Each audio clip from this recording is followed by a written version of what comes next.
చీరాల పట్టణంలోని పద్మశాలియ కళ్యాణ మండపంలో జిల్లా కాంగ్రెస్ పార్టీ ఆధ్వర్యంలో మాజీ ఎమ్మెల్యే ఆవంచి కృష్ణమోహన్ అధ్యక్షతన సంస్థాగత నిర్మాణ కార్యక్రమం నిర్వహించారు.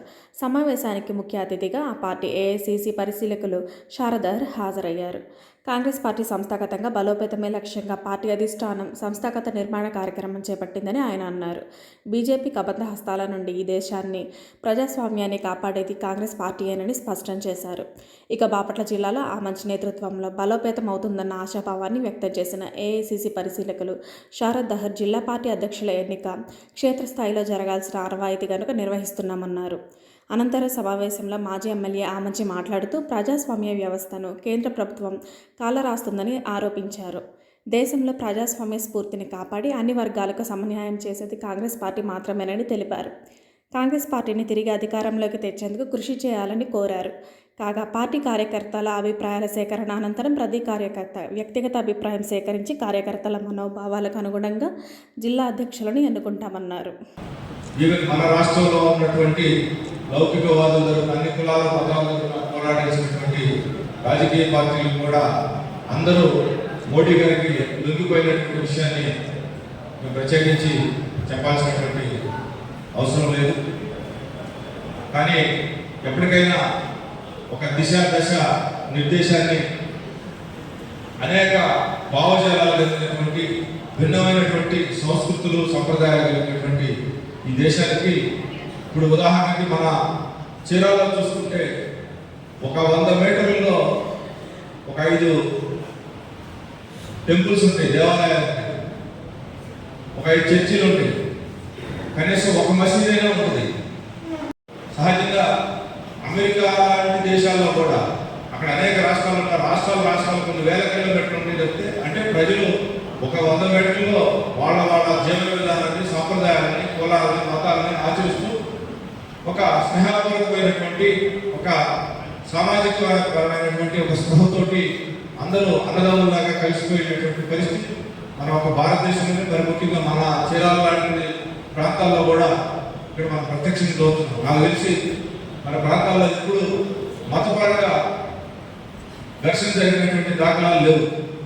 హిందువుల మీద ముస్లిమ్స్ మీద హిందువులు, క్రైస్తవులు దాడి చేసుకునేటువంటి అంతర్గతం అంటే అన్నదండలు లాంటి నగరాలు ఎక్కడైనా ఉంటాయి, మా ఊళ్ళో ఉంటాయి, మా వీధిలో ఉంటాయి. కానీ ఇలాంటి గొప్ప సామాజిక స్ఫూర్తి కలిగినటువంటి ఈ దేశంలో మతమే ప్రాతిపదిక, ఇంత విజ్ఞానం అద్భుతంగా అభివృద్ధి చెందుతున్నటువంటి ఈ తరుణంలో కూడా మతాన్ని తీసుకొచ్చి ప్రజల మీద బలవంతాన రుద్దుతూ దేశాన్ని అనేక రకాలుగా చీల్చి పరిపాలించాలనే ఉద్దేశంతో ఒక బీజేపీ ప్రయత్నం చేస్తుంటే, కాంగ్రెస్ పార్టీ ఒక రకంగా ఒంటరి పోరాటం చేస్తుంది. ఇది దేశ ప్రజాస్వామ్య స్ఫూర్తికే ఒక రకంగా ప్రమాదం. దీన్ని ప్రజలు గుర్తించాలి. అదేవిధంగా మన రాష్ట్ర పరిస్థితికి వస్తే, నేను మన బాపట్లలో కూడా చెప్పాను, ఇవాళ రాష్ట్రంలో బీజేపీకి చెప్పుకోదగ్గ ఒక పార్టీ ఆఫీస్ కూడా లేదు. వాళ్ళు 100 రూపాయలు పార్టీ కార్యక్రమాలు ఖర్చు పెట్టడం కానివ్వండి, 1 కోటి రూపాయలు పెట్టి అభివృద్ధి చేసినటువంటి దాఖలాలు. కాంగ్రెస్ పార్టీ రాష్ట్రాన్ని విభజించినప్పటికీ అందులో భాగస్వామ్యం బీజేపీ కూడా ఉంది. మేము కూడా రాష్ట్ర విభజనకి మా పాత్ర ఉంది, కృషి ఉంది అని చెప్పి స్వర్గీయ సుష్మా స్వరాజ్ చెప్పినప్పటికీ అలా రాష్ట్రాన్ని విభజన చేయడంతో పాటు బీజేపీ విభజన తర్వాత ఇచ్చినటువంటి ఏ హామీని, స్పెషల్ కేటగిరీ స్టేటస్ కానీ, అలానే రాయలసీమ ప్రాంతానికి సంబంధించినటువంటి ఉక్కు కర్మాగారం కానీ, విశాఖకి సంబంధించినటువంటి స్టీల్ ఫ్యాక్టరీని పరిరక్షించే దాంట్లో కానీ, రైల్వే జోన్ వచ్చే దాంట్లో కానీ, మన రాష్ట్రానికి ఇది వ్యవసాయ ఆధారిత రాష్ట్రం.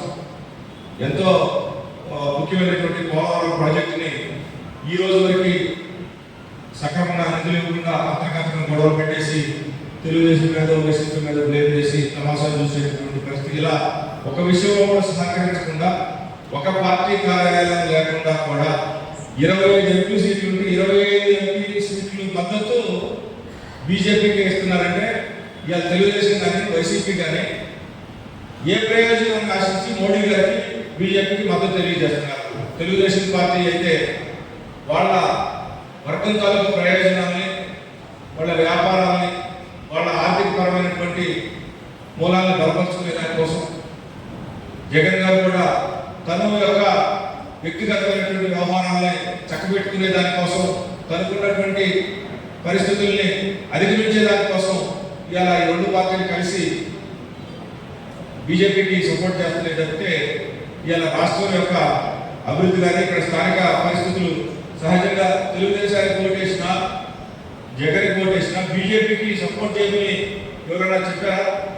మెజారిటీ ప్రజలు, ఈ రాష్ట్రంలో నివసించే ప్రజలు బీజేపీకి మతతత్వానికి వ్యతిరేకంగా ఓటేస్తారు. కానీ ఎలక్షన్స్ జరిగిన తర్వాత అభివృద్ధి పేరుతో ప్రజల్ని మభ్యపెట్టి వాళ్ళ మనోభావాలకు భిన్నంగా ఈరోజు ప్రవర్తిస్తున్నటువంటి పరిస్థితిని దృష్టిలో పెట్టుకుని ఖచ్చితంగా కాంగ్రెస్ పార్టీని బలపరచాలని, అలానే తప్పకుండా రాబోయే రోజుల్లో నేను ప్రత్యేకించి చీరాల గురించి అయితే చెప్పాల్సినటువంటి అవసరం లేదు.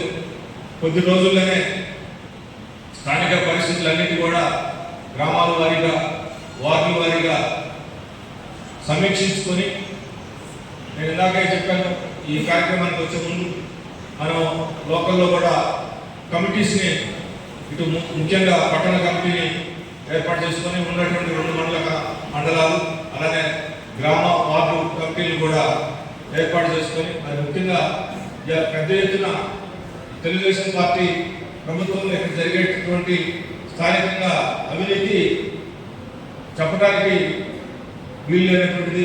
ఏ ఆఫీస్కి వెళ్ళినా ఇవాళ గత 7 సంవత్సరాల నుంచి రాష్ట్రం మొత్తం మీద కూడా లోకల్ బాడీస్ ఎలక్షన్స్ పెట్టకుండా, సర్పంచులు లేకుండా, ఎంపీటీసీ ఎంపీపీ లేకుండా కేవలం అధికారంలో ఎవరుంటే వాళ్ళు ఆఫీసుల్ని లూటీ చేస్తున్నారు. గ్రామ పంచాయతీలు కానీ, మున్సిపాలిటీలు కానీ.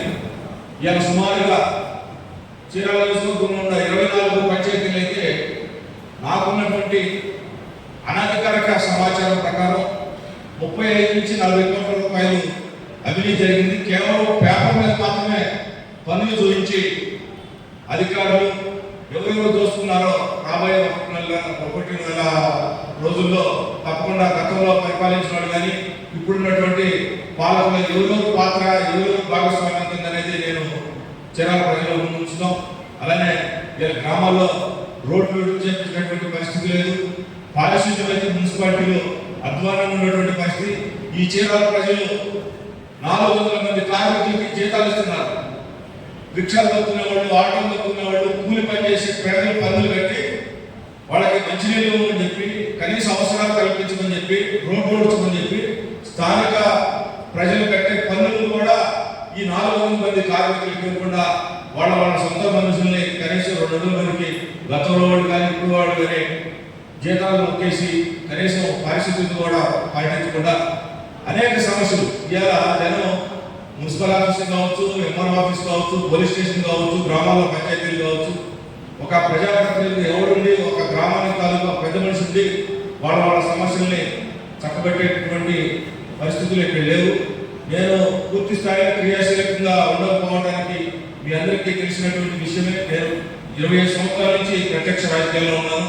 జెడ్పీటీసీగా, మండలాధ్యక్షుడిగా మీ అందరి సహకారంతో 2 సార్లు ఎమ్మెల్యేలు, మళ్ళా 2 సార్లు కంటెస్ట్ చేసి కొంత సమయం ఇద్దాం, అవకాశం ఇద్దాం. ప్రజల యొక్క ఏదైతే ఆలోచన గెలిపించారో వాళ్ళ ఆలోచనకి ఈ కొత్తగా వచ్చిన వాళ్ళు, గతంలో వాళ్ళు కానీ ఇప్పుడున్న అతను కానీ ఏం చేస్తారో చూడకుండా వచ్చినట్టు లేదో ఒక రాజకీయ పరమైనటువంటి దురుద్దేశంతో చేస్తున్నారనేటువంటి ఆలోచనతో మౌనం ఉండడం జరిగింది తప్పితే చీరాల ప్రాంతంలో జరిగేటటువంటి అవినీతి కార్యక్రమాలని ఎట్టి పరిస్థితుల్లో సహించమని చెప్పి ఈ సందర్భంగా నేను తెలియజేసుకుంటూ, जितने भी लीडर्स हैं उन सबको कांग्रेस अध्यक्ष मल्लिकार्जुन खड़गे जी और राहुल गांधी जी ने भेजा है। पहले चरण में जिलाध्यक्ष के बारे में पुनर्गठन किया जाएगा। जो जिलाध्यक्ष अच्छा काम कर रहे हैं उन्हें कंटिन्यू किया जाएगा। जो जिलाध्यक्ष चेंज होना चाहते हैं उनकी जगह पे नए अध्यक्ष को यहाँ पे चुनने वाले हैं। इसलिए मैं पूरे जिले में टूर करके आया हूँ। ये आखिरी विधानसभा है जिसमें हम आए। पूरे जिले में जब मैं घूमा तो तो अमन जी कृष्ण मोहन जी का नाम मुझे बहुत से लोगों ने सजेस्ट किया। एक अच्छा आदमी है, पावरफुल आदमी है, तो इनको आप जिला अध्यक्ष के रूप में हम लोग फिर से देखना चाहते हैं। इस तरीके की भावना बहुत से लोगों ने प्रकट की। संगठन सूजन अभियान, so we'll take in district all assembly segments, talk to Congress worker, Congress office bearers and Congress leader about Sangathan Sujan Abhiyan. Sangathan Sujan Abhiyan, which is that we want to find a leader in our people. So we came here. I think we want to strong Congress Sangathan in our country. Sangathan Sujan Abhiyan is going on in all India. That is 6 states already over. Now Andhra Pradesh, Tamil Nadu and other states is going on this process. Sangathan Sujan Abhiyan process will be make a district president. After that district president will do that in Mandal president also. This procedure will go to people, talk to him, taking his opinion and give to leadership. In leadership, after that taken decision of DCC president, district Congress president and Mandal president. That's why I will came here. I think Congress party must be stronger because of lack of Andhra Pradesh peoples is suffering in all things, all problems. So we want to take away from that. That will be only one party. This is a Congress party. He come out all people to his trouble. So I will came here and I think in future Congress is weak, we will agree. But we want to try to Sangathan strong. After that we future elections will won. I will wish that and Sangathan Sujan Abhiyan is making that all things. Thank you. కేడర్తో మాట్లాడి పార్టీని బలోపేతం చేయటమే కాకుండా party cadre అభిప్రాయంతో నాయకులను ఎన్నుకునే ప్రక్రియలో భాగంగా సంఘటన సుజాన్ అభియాన్ అనేటటువంటి ప్రోగ్రామ్ని రాహుల్ గాంధీ గారు, ఏఐసిసి అధ్యక్షులు మల్లికార్జున ఖార్గే గారు రూపొందించడం జరిగింది. ఆ కార్యక్రమంలో భాగంగా మన జిల్లాకి పరిశీలకులుగా శరద అయ్యర్ గారు రావటం జరిగింది. ఈ రోజుతోటి జిల్లాలో ఉన్నటువంటి 6 నియోజకవర్గాలని చీరాల చివర కార్యక్రమం పెట్టుకొని చాలా సక్సెస్ఫుల్గా పూర్తి చేయటం జరిగింది. ఖచ్చితంగా ఆయన నిజాయితీగా ఆయన మాట్లాడినటువంటి భాషలో దేశ పరిస్థితుల్ని, మన దేశం యొక్క గొప్పతనాన్ని, కాంగ్రెస్ పార్టీ చేసిన సేవలని, ప్రస్తుతం ఉన్నటువంటి దేశంలో ఉన్నటువంటి పరిస్థితులు, రాజకీయ పరిస్థితులను చెబుతూ ఆంధ్రప్రదేశ్లో కాంగ్రెస్ పార్టీ బలహీనంగా ఉందని ఆయన నిజాయితీగా ఒప్పుకుంటూ ఇక్కడ ఉన్నటువంటి పరిస్థితులు ఖచ్చితంగా రేపు భవిష్యత్తులో బలపడటానికి చాలా ఎక్కువగా అవకాశాలు ఉన్నాయి. లౌకికవాదాన్ని బలపరిచేటటువంటి ఏ రాజకీయ పార్టీ ఆంధ్రప్రదేశ్లో లేదు. ఆ పాత్రని చాలా నిజాయితీగా పోషించగలిగేది, ప్రజల తరపున ఫైట్ చేయగలిగేది కాంగ్రెస్ పార్టీ ఒకటే. కాబట్టి మాలాంటి అందరి నాయకులను కలుపుకొని కాంగ్రెస్ పార్టీని బలోపేతం చేస్తానని చెప్పి వారు చెప్పటమే కాదు, మీ అందరికి కూడా తెలిసినటువంటి విషయమే. ఇవాళ రాష్ట్రంలో 25 పార్లమెంటు సీట్స్ ఉంటే 25లో 3 సీట్లు మాత్రమే బీజేపీ గెలిస్తే 25కి 25 ఇప్పుడు కాదు 2019 నుంచి 24 వరకు కూడా 22 వైసీపీ గెలిస్తే 3 తెలుగుదేశం గెలిస్తే ఇప్పుడు కూడా అదే పరిస్థితి. 3 సీట్లు వైసీపీ గెలిచి 20 సీట్లు టీడీపీ గెలిచి 19 సీట్లు, 3 సీట్లు బీజేపీ గెలిచి 25కి 25 బీజేపీనే సమర్థిస్తున్నటువంటి పరిస్థితి. ప్రజల యొక్క లౌకిక తత్వం అనేటటువంటి అభిప్రాయం ఏదైతే ఉందో దానికి భిన్నంగా, ప్రజల మనోభావాలకు భిన్నంగా పార్టీలు పోతున్నటువంటి పరిస్థితిని ఖచ్చితంగా ప్రజలు అర్థం చేసుకొని కాంగ్రెస్ పార్టీకి భవిష్యత్తులో ఖచ్చితంగా పట్టం కడతారని, ఆ విధంగా ఈ బాపట్ల జిల్లాలోనే కాకుండా చీరాల్లోనే కాకుండా రాష్ట్ర వ్యాప్తంగా మేము పార్టీ బలోపేతానికి కృషి చేస్తామని చెప్పి తెలియజేస్తున్నాం.